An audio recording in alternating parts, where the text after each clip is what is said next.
It's obvious that every tourist destination wants their guests to have a happy experience, but few places do that as well as Disney World in Orlando, Florida. When Disney World visitors were surveyed, 75% said they were very satisfied with their experience. Did you know the Magic Kingdom Park at Disney World gets around 21 million visitors every year? And if you combine all the Disney parks, it's around 58 million people each year. And people keep coming back. And for anyone with kids, it's a no-brainer. That's where the kids want to go.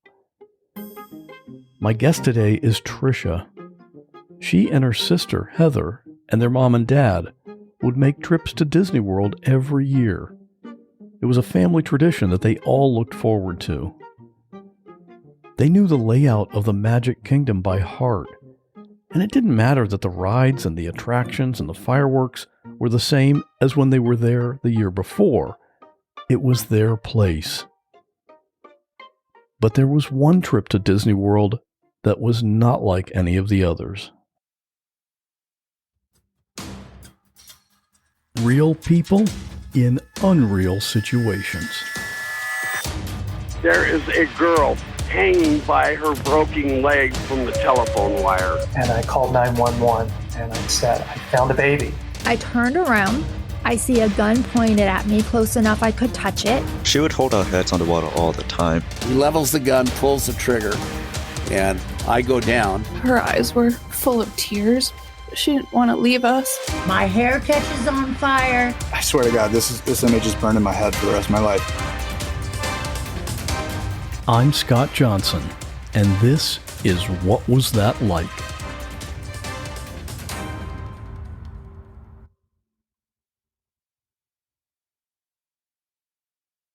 I'm talking with you today, but pretty soon people are going to realize this story is really about your dad. Can you just kind of give us a quick picture of who your dad was? My dad was awesome, and it's hard to talk about my dad without sharing a little bit about what he looked like. So he was tall, heavy set. When he was younger, he had curly black hair, which grayed once he got a little bit older. And he always worked. He was a really hard worker. Most of his life, he worked in the produce marketplace just outside of Boston, and he had a Boston accent.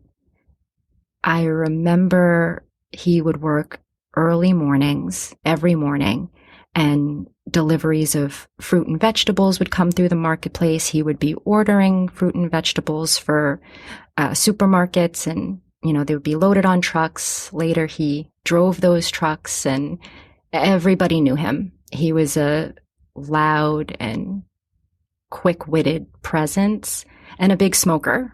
He smoked 2 packs of Larks a day, which I don't even know if they still sell them. But I have a pack of his Larks that I keep, and I remember him just being silly and quiet in other times. Yeah, it sounds like in a job like that, you almost have to be loud and extroverted because there's so much action and things happening all the time. Yeah, it was a very entertaining place to visit when I was younger. It was like being backstage at a theater production. Your mom and dad met up and they got married, and that's when they discovered Disney World. How did that happen? They met in 1980 and they were married that same year. So my mom is a singer and a bass player in a band, the same band for over 40 years. And they do covers of memorable songs. They used to play a lot of weddings and a lot of clubs. And one night my mom was playing at a club where my dad was working as a line cook at the time. And he asked her out, and that was that. They fell in love. And later, we used to joke that the Beatles song, Obla Di, was about my parents because if you know the lyrics, one of them worked in a marketplace and the other was a singer in a band, and they had a couple of kids, which in our case was me and my younger sister. And they honeymooned at Disney World. Was that just by chance that they went there on their honeymoon, or had either one of them been there before that?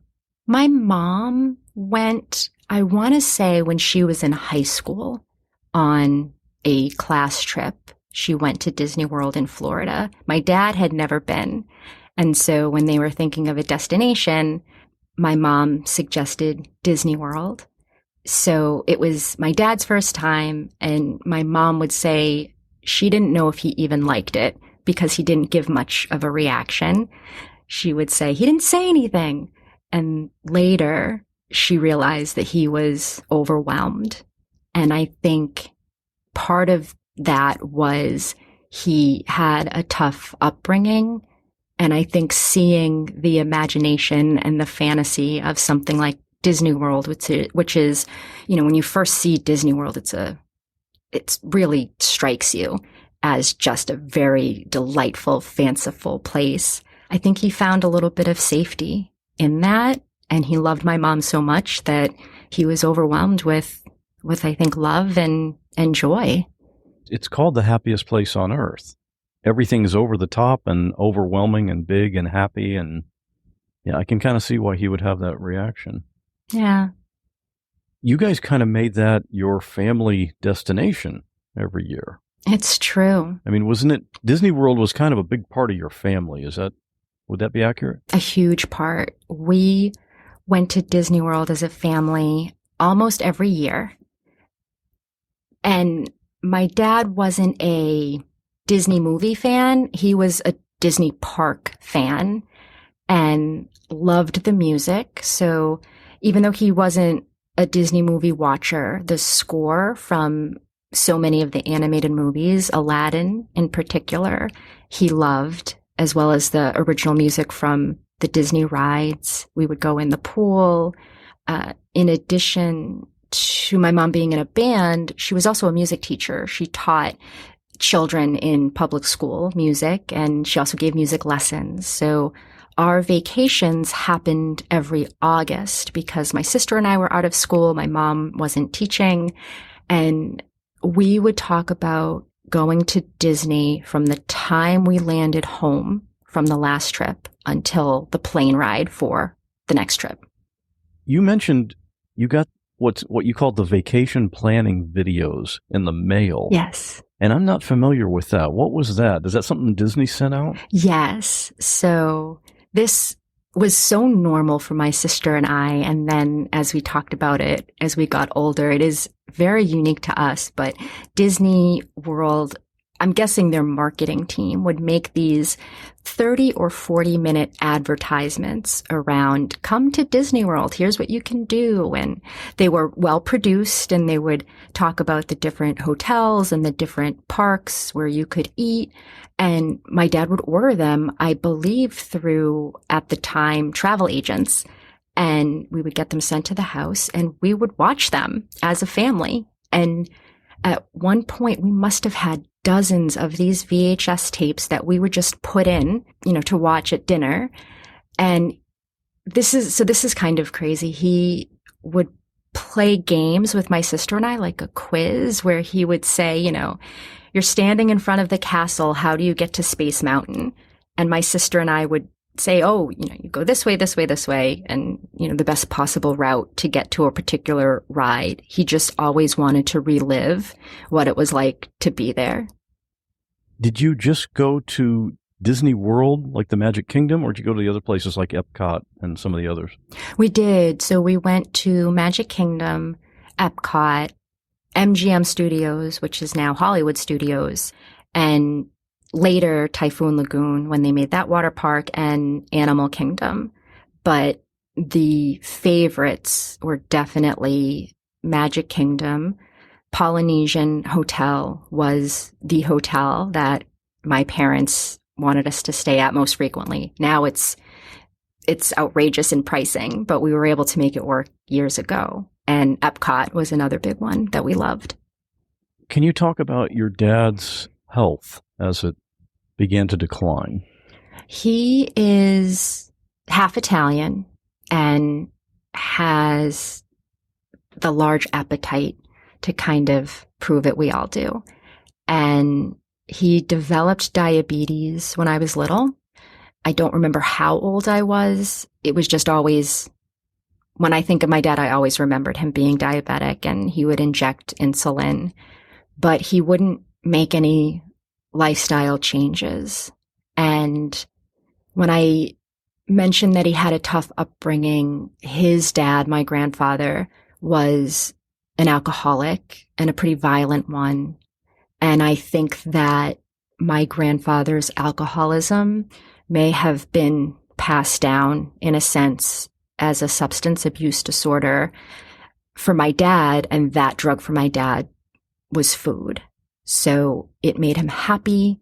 It may have triggered some type of endorphins or dulled pain.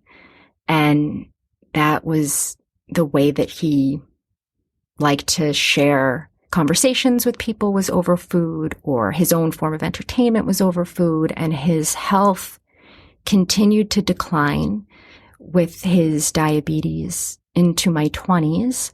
And eventually he needed a kidney transplant, and he refused to take a kidney from myself or my sister or my mother. He wouldn't let any of us get tested.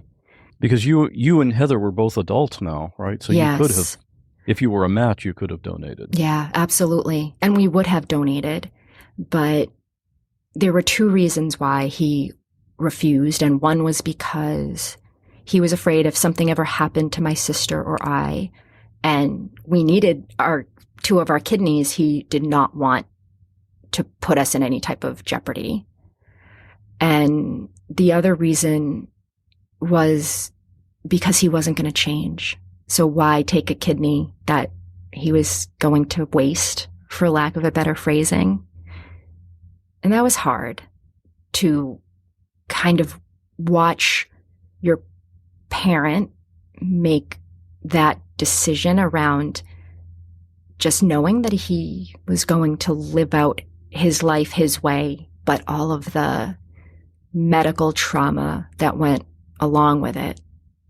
It's tough being on a kidney waiting list. Yes. Because you just never know. You may get one soon, you may never get one. How long was he on that list? Months. And he was on dialysis for months. And dialysis is difficult because you spend the day, or he would spend the day at a dialysis clinic. And for a couple days after, he would be exhausted. And then as he started to feel better, it was time for him to go back to dialysis. And it's wild to think that it was his choice. He wasn't the type to listen to reason around this. I think he was a complicated individual. And so one evening, he went out to dinner with my mom. I can't remember if my sister was with them or if she was out. I know I was home. I still lived with my parents. And I got a phone call at the house, and it was a hospital, their hospital. And they said, we have a kidney for Paul, my dad, and it was through a cadaver donation. So this individual chose to donate their kidney, and it matched to my father in their database. And so they gave a call, and I answered, thank goodness. And I was clueless because I said, oh, my dad's out. He'll be back later. And the person on the phone said, you need to get your dad right now and get him to the hospital.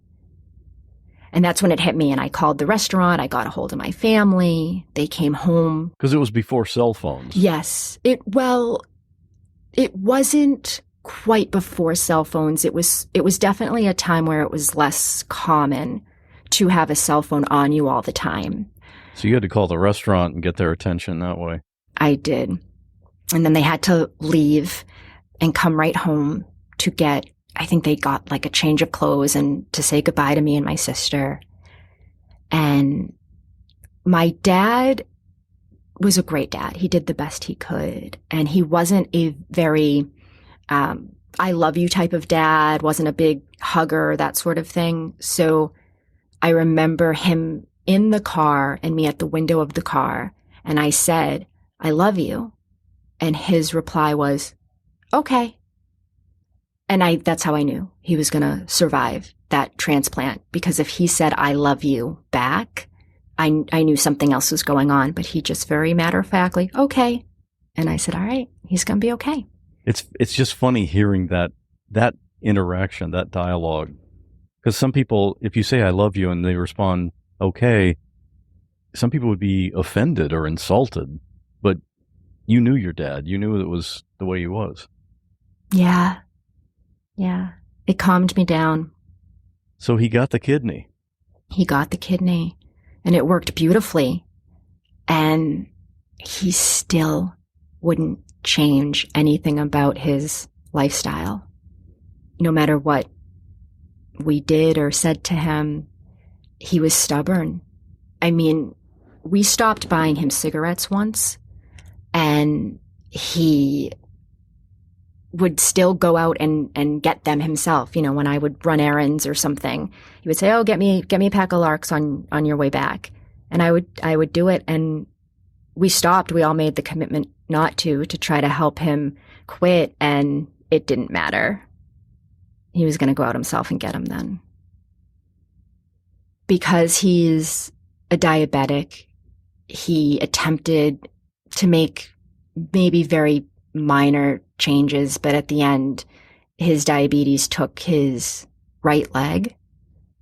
So he had an amputation, and he had neuropathy, which is something that causes weakness and numbness in his limbs. So instead of using a prosthetic limb, he had to use a wheelchair or a scooter.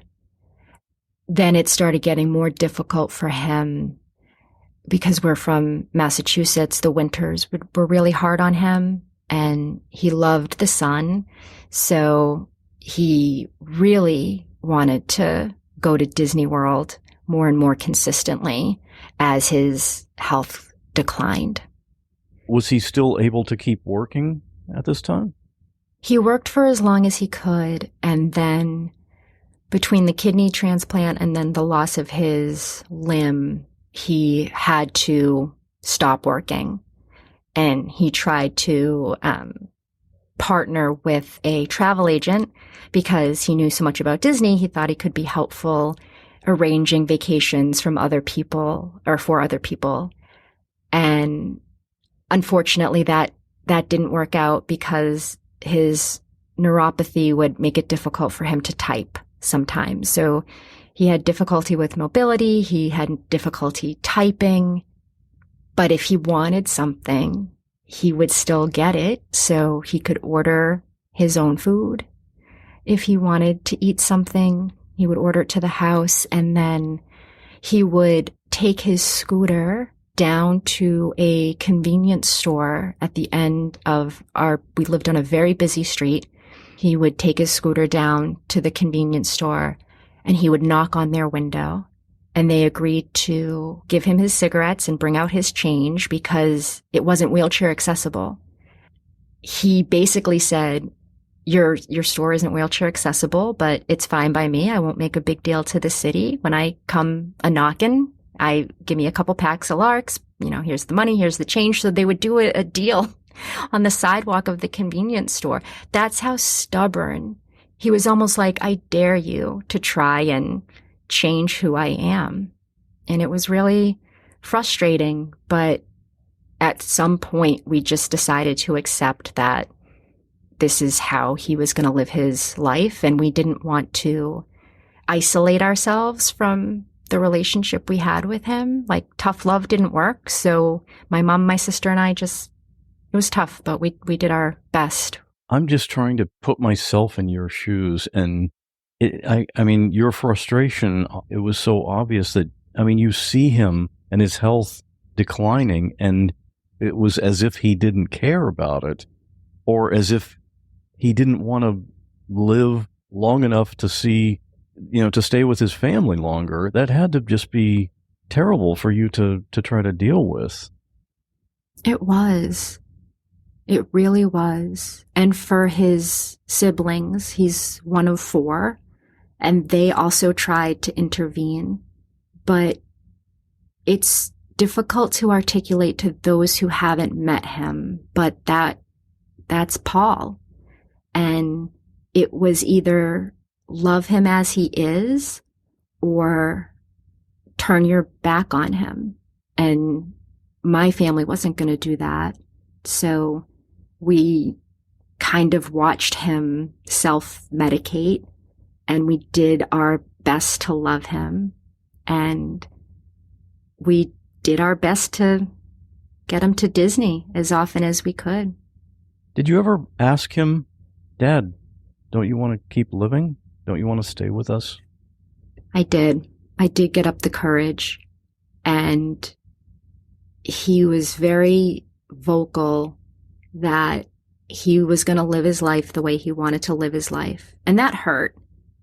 I think something deeper was going on with his mental health, but I did at one point come to the radical acceptance of he's not going to live long enough to see my sister and I get married or my sister start a family. And so I asked him, Dad, what do you want us to do when you pass? It was half joking. And he responded, kind of half joking. He said, cremate me, throw me in Disney World. And I said, okay. And I knew that that's what he wanted. And his answer didn't surprise me. Yeah, you could have predicted that, I'm sure. Yeah, very much. So he ended up spending more and more time in Florida. He did. He decided to spend most of the winter in Florida at an extended stay hotel, which was near Disney property. He would have loved to have moved down there. There were a lot of pieces to that, though. My mom was a teacher, so she would need to get licensed in the state of Florida in order to continue teaching music. She would need to quit her band, and she would need to leave her own support system because with my dad being unable to work, she was both the primary breadwinner and also a primary caretaker of my dad. My sister and I helped, but my mom was his partner, physically, emotionally, mentally, and to ask her to then relocate was just too much. So the plan for that winter was for my dad to go to Florida, and then my mom would visit him on her winter break from school. So this was kind of the first test of here's where we can spend the winter, and we'll see how it goes. And he was mobile enough and could take care of himself enough to get by on his own being in Florida by himself. Yes. So I took the initial trip down to make sure that his flight down was comfortable. I got him set up in the extended stay. I made friends with the hotel staff so they understood who my dad was. He had contacts with a visiting nurse association, so he had everything that he needed to be well while he was there. And of course, our family was in constant contact with him, daily. And as long as he had his cigarettes and his scooter, he was the happiest you'd ever see him. And then your mom came to visit. Yeah. She visited at the extended stay, and then they decided to book a room for a night or two at the Polynesian on Disney property. It was their hotel, and they wanted to reconnect, enjoy the park together. They had dinner, and then later that night, my dad had a heart attack. His body was done. Tricia's mom, Christine. Every time I called him when he was there for those 3 or 4 weeks he was there, and in the extended stay, he always sounded winded. He was breathing heavy. He couldn't breathe. He couldn't catch his breath. So then I says, Paul, I'm going to call 911. No, wait. It's okay. This happens all the time. So I think he was having a heart attack over the past few weeks. I know he was. Then then I finally called him. And then his last words to me were, Christine, I can't breathe. They ring in my mind every day. Looking back, we think he knew, and he was holding out for my mom. So we were very grateful that he had my mom with him when it happened. And not that you could ever prepare yourself, but we knew that my dad was on borrowed time through his choices, despite our effort. And so 911 was called, and my dad was taken to Celebration Hospital, which I think Celebration used to be a part of Disney, so very close to Disney property. And my mom called my sister and we immediately flew down to be with our parents.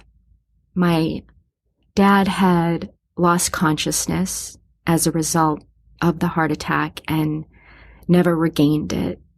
He was in the hospital for a few days, and we were hoping for him to get better, and he never did.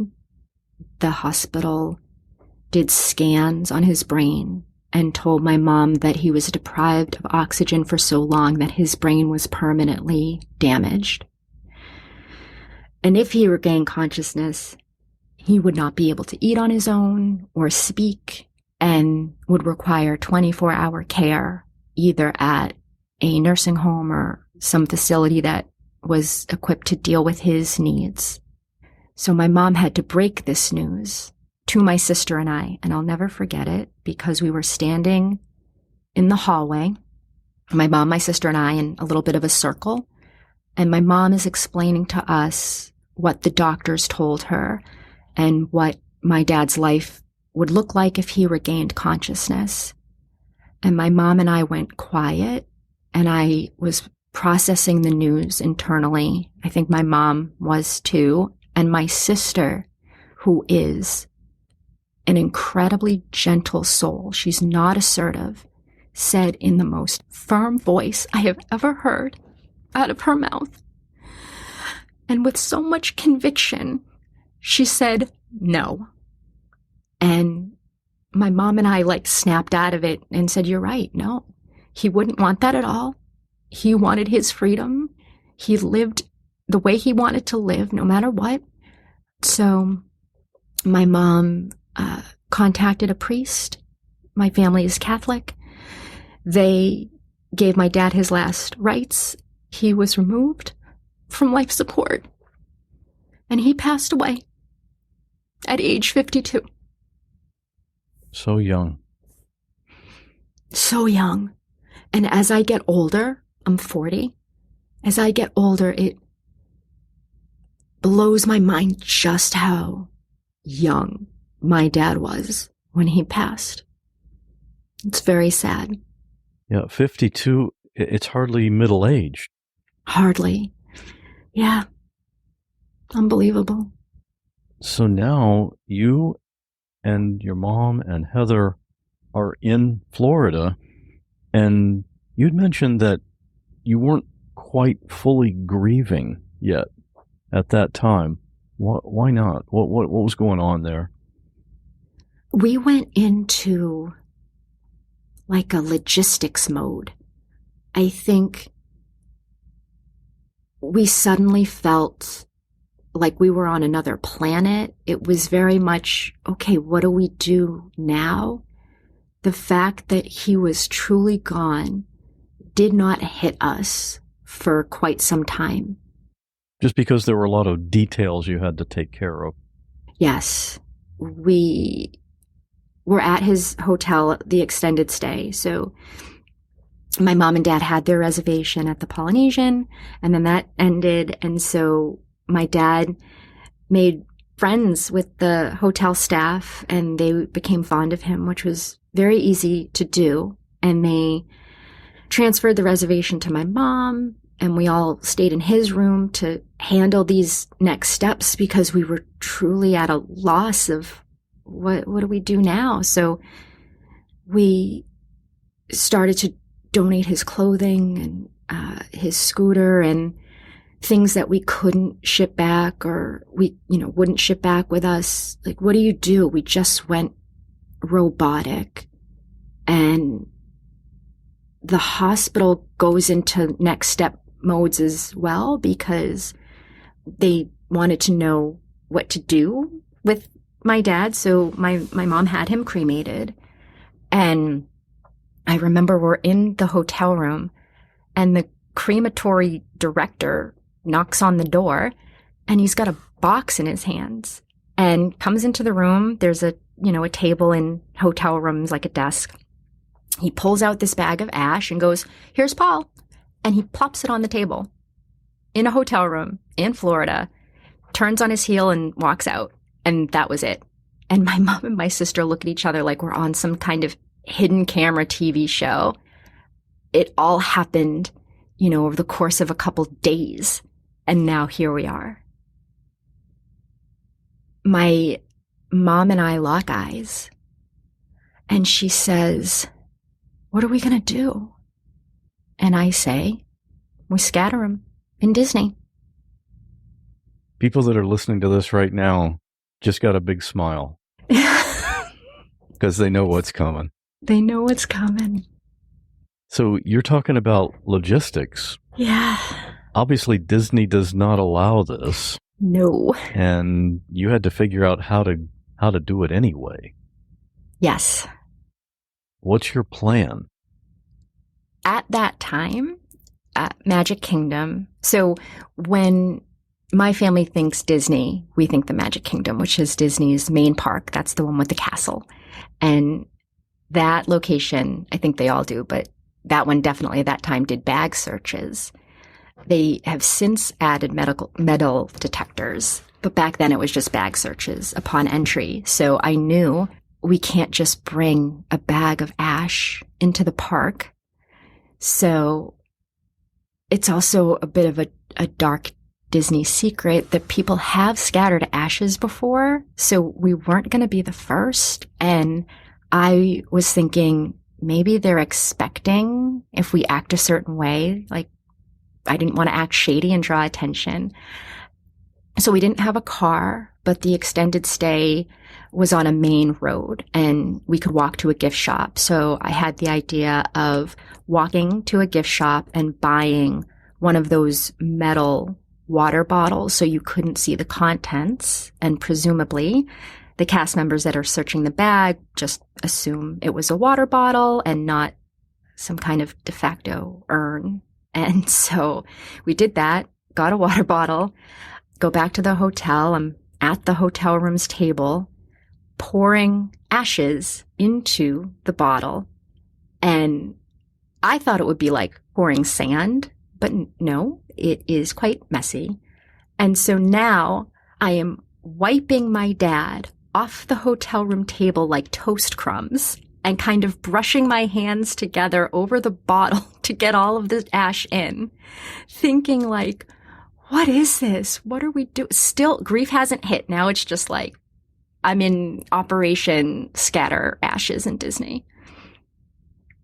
I put the bottle of ash in my bag. We get tickets to go to the Magic Kingdom. We're walking to the security entry, and I am anxious. I thought I might get caught. I might go to Disney jail, which is an actual thing. And I thought maybe we would get caught and banned in perpetuity from all of these parks. And so we get to a section where if you've got a bag, you get checked. If you don't have a bag, you don't get checked. So my mom and my sister go through. I'm the one getting checked. I have to say, this feels like a scene from Locked Up Abroad. Yes. Where somebody's trying to get through airport security and they know they've got a little bag of cocaine in one of their carry-ons or something, Yes. And I was terrified if they had found it. I was playing through my head, what are they going to say? like, hey, what is this? And then what do I say? And what do I do? So all of this is going through my head, and I can barely hear what the security person is saying. But, they open your bag, they kind of do a little rifling through. I'm looking at the water bottle the whole time, thinking, do they open it just to make sure there's no alcohol in it? Or, is there a protocol I wasn't aware of? But they took a look and they kind of slid it by and said, okay, go ahead. And we were in. It may have come down to, which particular agent you happen to go through, but I'm sure most of the time they see so many bags and bottles and everything come through all day, and they've got a long line of people they've got to deal with. I think that played to your advantage. Yeah, I think the crowd was definitely on our side. We get through, and now we feel like we're on another planet, completely on another planet. I remember everything that I looked at seemed to have a haze over it. And I felt like I was walking through Jell-O. And it wasn't just the Florida humidity. It was a very strange feeling. Our emotions had not caught up to us. Dad's gone, still doesn't feel like he's gone. We're at the Magic Kingdom, but my dad's not at the Magic Kingdom. We're about to scatter ashes, like so otherworldly. And we went directly to the restrooms as our first stop to kind of collect ourselves. And so we got Dad through, but we haven't scattered anything yet. And I was worried that if we were just standing around pouring ashes into our hands out in the open, it would definitely draw attention. So in the bathroom stall, I open up the bottle. I'm like, you get some ash and you get some ash. So I pour ashes into my hand, my sister's hand, my mother's hand, and we clench our fists, and we would carry his ashes in our clenched fists to ride number 1, which was the Carousel of Progress. So my dad's favorite rides were the Carousel of Progress, Space Mountain, Peter Pan's Flight, and fittingly, the Haunted Mansion. And then his favorite hotel was the Polynesian. So these were the places that we intended to go. You had your agenda. We had the agenda. Can you describe the Carousel of Progress for people who haven't been there? Yeah, absolutely. So it is a theater. Think of like a movie theater, but instead of a screen, it's a stage that has animatronic characters, and the stage moves around the characters. So the only place to scatter ashes inside would be on the theater floor, which felt really rude. So instead, we chose to scatter in the flower beds that are out front, in front of the ride. And so that's kind of out in the open. Very much so. Oh, yes. Anyone could see. My mom did a very obvious look around and tossed a handful like she was feeding pigeons. And I remember going, Mom! I scream whisper, Mom, that's too obvious. So I had to demonstrate, just look at the flowers and then just open your hand and let it go. And so then I did it, and then my sister did it, and it was okay, first ride down. Let's go back to the restrooms and then put more ash in our hands. And that's the way that it went between each ride. We would go somewhere like a restroom and grab more ash. So there's the Carousel of Progress, and then a very short distance away is Space Mountain, which is a roller coaster in the dark. So I felt like you're completely indoors. It's pitch black. So I thought, oh, this is good. This will be less likely to draw attention.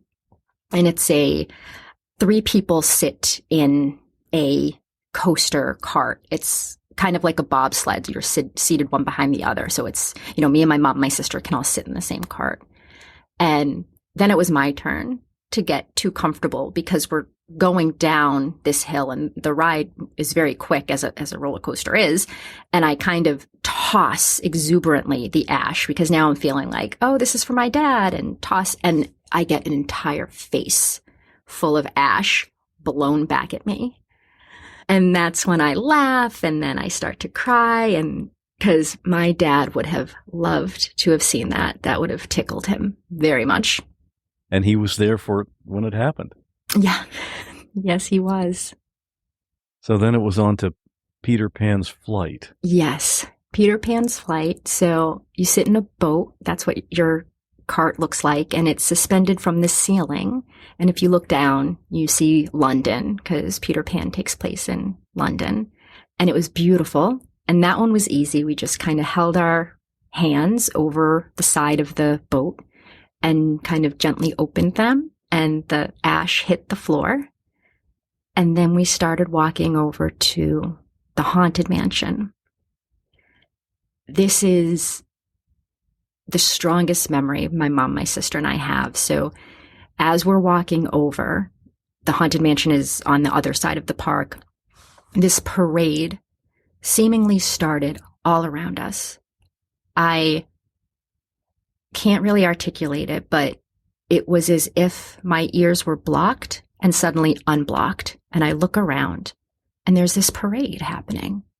And parades happen throughout the day at the Magic Kingdom, but never before or since have I seen this particular parade. And characters are singing and dancing on a float. And the song that they're singing and dancing is Shake a Tail Feather by Ray Charles. And that was a favorite of my dad's. My dad loved the movie The Blues Brothers, and it includes Ray Charles singing that song. And we all felt something. We all felt my dad. We all looked at each other and we knew something is happening. It felt like he was all around us. And I mentioned that my family is Catholic. I'm an atheist. And I share that because we all felt something. And so my atheism, which is not a disbelief in a god or gods, it's important that I share that. I just lack a belief in a god or god. So I hope I'm wrong. I'd love to see my dad again, but it added an additional struggle to my grief. If I believed in heaven, I could believe that my dad is in a better place, or that he's maybe he's reunited with loved ones, or that I'd see him again, but I don't. But to feel that moment,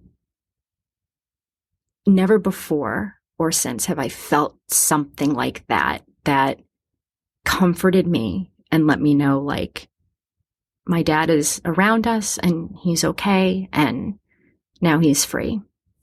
So you felt that, and it didn't necessarily need to be a religious thing for you, but it could be spiritual. Is that how you would describe that, you think? Yeah, I would agree with that. I do believe that energy has to go somewhere, and maybe that's where my dad's energy ended up.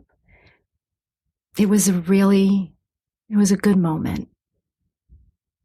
So the Haunted Mansion is another dark ride. It's a haunted house. And instead of walking through it, you sit in a buggy and it takes you through this haunted house. And so because it's all dark, we felt that we wouldn't be seen. But the reality is that the Magic Kingdom has video everywhere, and they can see visitors in dark rides. They can see you everywhere.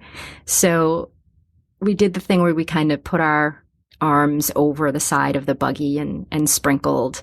There's a cemetery scene in the ride, and that's what felt to be most appropriate. So we sprinkled him in the cemetery. And I don't mean to kind of dismiss this, but I am a realist, and I knew that he probably was vacuumed up that night, but it didn't matter.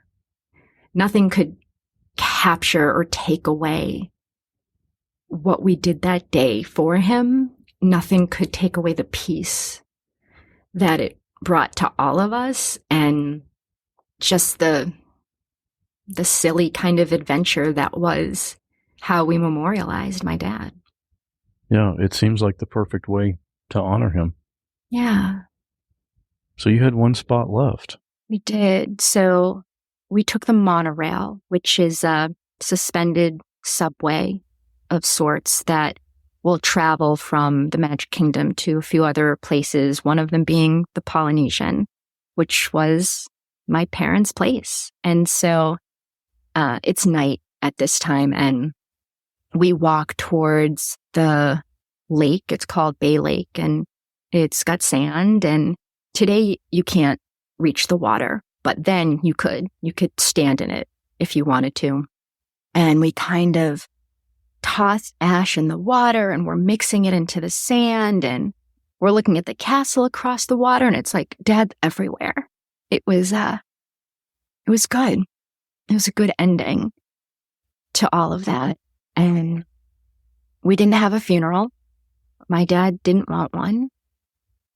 What we did that day was exactly what he would have wanted. And my mom got to spend time with my dad at their place, the happiest place on earth for them. And as the rest of the moments unfolded, from letting my dad go to then honoring him with how we kind of snuck him into the park, it bonded my mom and my sister and I. Probably not surprising that we share a gallows humor together, so we were able to laugh and create our own piece, honor my dad, and then surround my mom in comfort. It was a really beautiful experience. It sounds like so much better than a formal funeral service. It just sounds more appropriate for him. Yes. Yeah, for us it was. I think it was so important for us to listen to my dad, because he always said who he was. He never tried to be anything other than Paul. And he would drive you crazy being Paul.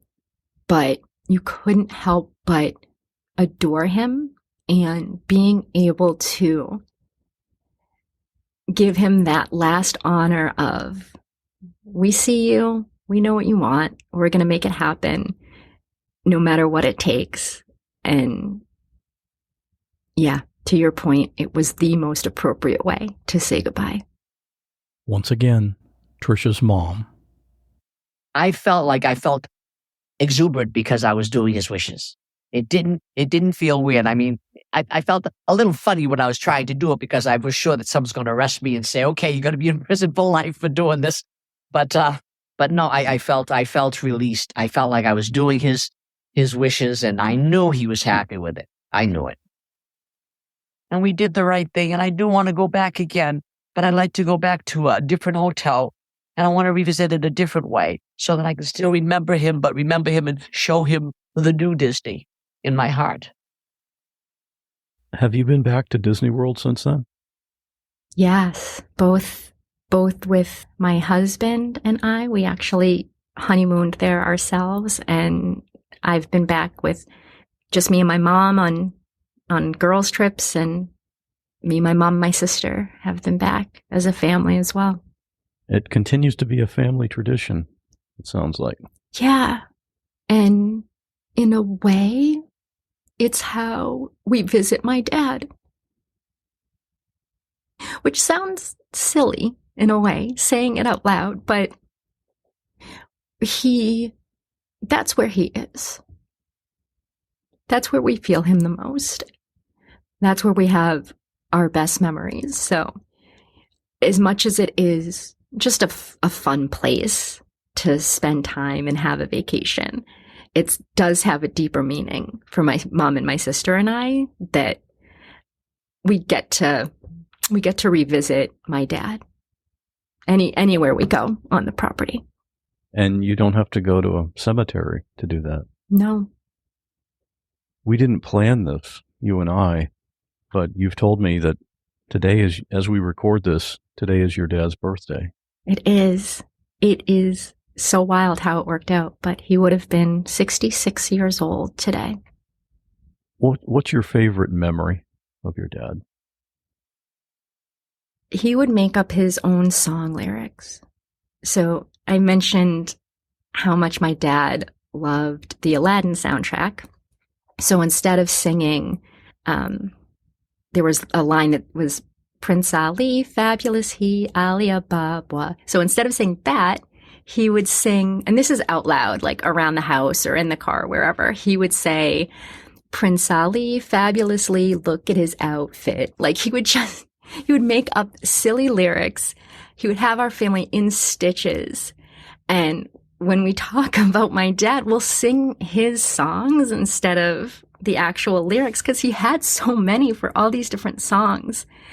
And what endears me beyond that is my husband does the same thing and they never met. So it's kind of like, it's special. That's so interesting.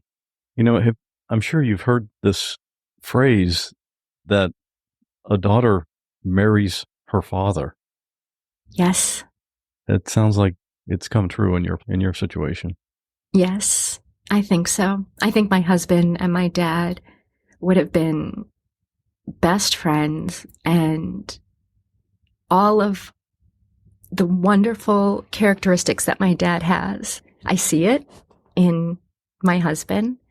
And my sister is married. She's got a 6-year-old daughter, and her husband possesses a lot of certainly the hardworking qualities that my dad had. So it's like we get to live in our own relationships, you know, aspects of our dad. It's been really nice. What's your reason for wanting to share this story of your dad? I wanted to share it because there isn't a normal way or a standard way to memorialize someone or to grieve. And I think this is kind of an oddball one. So it gives me the opportunity to share a unique story, and our actions brought us so much comfort in our grief. My hope is that, if anything, people can relate to this and feel like they can grieve and memorialize someone in their own way as well. If you'd like to see some of Tricia's family pictures with her parents at Disney World, those are in the show notes at whatwasthatlike.com/139. You might be surprised at how many people sprinkle the ashes of their loved ones at Disney. It happens pretty regularly. But if you've ever been to Disney World, you didn't notice it. That's because Disney is very much aware that this happens, and they are on top of cleaning things up. They even have special vacuums for this, so it doesn't affect anyone's experience at any of the parks. So millions of people keep going there, and they love it because it really is the happiest place on earth. I have a couple of things I want to share with you. Earlier this week, we celebrated Mother's Day. If you're a mother, I hope you had an amazing day with your family or your friends. But you might be listening to this right now, and you're a mother who's struggling. If you have a teenager, you might be having a really difficult time, and maybe Mother's Day wasn't so great because of the tension in that parent-teenager relationship. It might seem that life is just one battle after another with your child. Of course you love them, but you might feel really stressed out by the constant fight. Well, I have something for you today. This is just for you. Take a few minutes and listen to The Letter Your Teenager Can't Write You. Dear parent, this is the letter I wish I could write. This fight we are in right now, I need it. I need this fight. I can't tell you this because I don't have the language for it, and it wouldn't make sense anyway. But I need this fight. Badly. I need to hate you right now, and I need you to survive it. I need you to survive my hating you and you hating me. I need this fight even though I hate it too. It doesn't matter what this fight is even about. Curfew, homework, laundry, my messy room, going out, staying in, leaving, not leaving, boyfriend, girlfriend, no friends, bad friends. It doesn't matter. I need to fight you on it, and I need you to fight me back. I desperately need you to hold the other end of the rope, to hang on tightly while I thrash on the other end, while I find the handholds and footholds in this new world I feel like I am in. I used to know who I was, who you were, who we were. But right now, I don't. Right now, I am looking for my edges, and I can sometimes only find them when I am pulling on you. When I push everything I used to know to its edge. Then I feel like I exist, and for a minute, I can breathe. I know you long for the sweeter kid that I was. I know this because I long for that kid too, and some of that longing is what is so painful for me right now. I need this fight, and I need to see that no matter how bad or big my feelings are, they won't destroy you or me. I need you to love me even at my worst, even when it looks like I don't love you. I need you to love yourself and me for the both of us right now. I know it sucks to be disliked and labeled the bad guy. I feel the same way on the inside, but I need you to tolerate it and get other grown-ups to help you, because I can't right now. If you want to get all of your grown-up friends together and have a surviving your teenager support group rage fest, that's fine with me. Or talk about me behind my back. I don't care. Just don't give up on me. Don't give up on this fight. I need it. This is the fight that will teach me that my shadow is not bigger than my light. This is the fight that will teach me that bad feelings don't mean the end of a relationship. This is the fight that will teach me how to listen to myself, even when it might disappoint others. And this particular fight will end. Like any storm, it will blow over. And I will forget, and you will forget. And then it will come back. And I will need you to hang on to the rope again. I will need this over and over for years. I know there is nothing inherently satisfying in this job for you. I know I will likely never thank you for it or even acknowledge your side of it. In fact, I will probably criticize you for all this hard work. It will seem like nothing you do will be enough. And yet, I am relying entirely on your ability to stay in this fight. No matter how much I argue, no matter how much I sulk, no matter how silent I get. Please hang on to the other end of the rope. And know that you are doing the most important job that anyone could possibly be doing for me right now. Love, your teenager. Hang in there, moms. And dads, too. And I also got this voicemail from Russell with more appreciation for the moms. Hey, Scott. Russell here. I've been binging What Was That Like for the past month. And though many of the episodes are perspective changing, what has rattled my brain the most has been the first-hand account of giving birth. It's really shone a light on how this otherwise beautiful miracle of life can be scary, intensely misunderstood, and ironically deadly. So with Mother's Day just around the corner, I wanted to leave a message of gratitude to all the moms listening, especially my own mother Anne and my partner Kristen. Happiest Mother's Day. Graphics for this episode were created by Bob Bretz.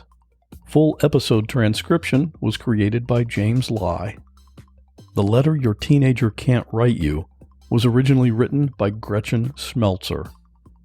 It was read for us today by L. Ray James.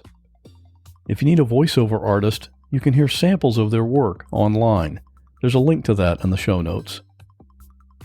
And now, this week's listener story. It's how we end every episode. I'll bet you have a story you can tell in about 5 to 10 minutes, and if you do, record it on your phone and email it to me, scott@whatwasthatlike.com. This one is about a mom who had to perform CPR on her daughter. And I'm going to go ahead with the spoiler so you don't have to worry about listening to it. It has a happy ending. Stay safe, and I'll see you in 2 weeks. To give you a little background, my husband Keith and I were 42 at the time this happened. Our daughter was almost 6. I am a licensed practical nurse and was working in a clinic at the time. My husband is a maintenance worker employed in a foundry. We had a hard time getting pregnant and were only able to have one child. We live in Minnesota, and it was a very warm Sunday afternoon in August, and we were all outside cooling off in our above-ground pool we had put up for the summer. It wasn't very large or deep, but we still had a lot of fun in it. I took a break to sit on the patio and relax, about 15 to 20 feet from the pool, and Keith had gone inside to use the bathroom. Neither one of us was drinking alcohol, and we don't use drugs. Our daughter stayed in the pool doing her favorite activity, diving for toys that sink to the bottom. She would go down and gather all of them and ask us to throw them again while she closed her eyes so she couldn't see where they landed. Keith came back outside and we started talking. It was less than a minute later when he asked me where she was, since he couldn't see or hear her. I said she was going down for dive sticks, and we started talking again. It was only another minute when we realized it had been too long, so he ran to the pool and saw her lying on the bottom. Somehow he was able to reach over the pool, grab her suit, and pull her out. We still have no idea how this happened, but are so grateful that he was able to do this. Immediately, I ran over to where he put her on the grass and saw that her lips were blue and she wasn't breathing. Being a nurse since I was 20 years old, I have taken many CPR classes and have done it on people, but they were patients in a nursing home, not our child, and I had others with me to help. I forgot all of my training and was at a loss as to what I should do. I started praying and screaming to call 911, but we couldn't find a cell phone. We later found it under a towel. Keith did eventually find a phone, and they almost sent a helicopter to come to help us, but it turned out that it wasn't needed. Because it was hot, our neighbors had their windows closed with air conditioning on and didn't see us or hear us, even though they were all home and our houses are close together. I started praying again and doing rescue breathing, not even thinking to feel for a pulse. After a few breaths, nothing was happening, so I started chest compressions, and after about 20 to 30 seconds, she started coughing and throwing up a bit. It was at that time that the first responders came running around the back of the house to help. She was conscious by this point, but not responding. I'll never forget the way this kind man instructed us to get changed, grab clothes and shoes for her, along with her favorite toy or blanket while they got her loaded. He made sure our pets were inside and locked up our house while we were headed to the hospital. The paramedics at first wanted Keithan back with her since he was calming her down once she came to, as she was hysterical. And they told me to drive myself the 30 minutes to the closest hospital. The driver heard this and said I was going to ride up front with him since our town was completely under road construction and he didn't know the back roads, so that is what I did. I immediately called my family, as they only live a couple blocks away, and they also headed to the hospital. Our small town has a siren that blows for emergencies, so they had heard the siren but had no idea it was for her. We got to the emergency room, and there was a discussion of flying her to a bigger hospital, but one doctor said she was comfortable keeping her local. She does have a history of asthma, and that had concerned them. She spent the night in the pediatric intensive care unit and had her own private nurse. Once she got to the floor, the nurses fought over who got to give her a new American Girl doll, as hundreds were donated for girls her age. She quickly learned how to use the adjustable bed and call light and thought they were the best thing ever. I drove back home to get clothes for us because she said I would know where to find things before Dad would.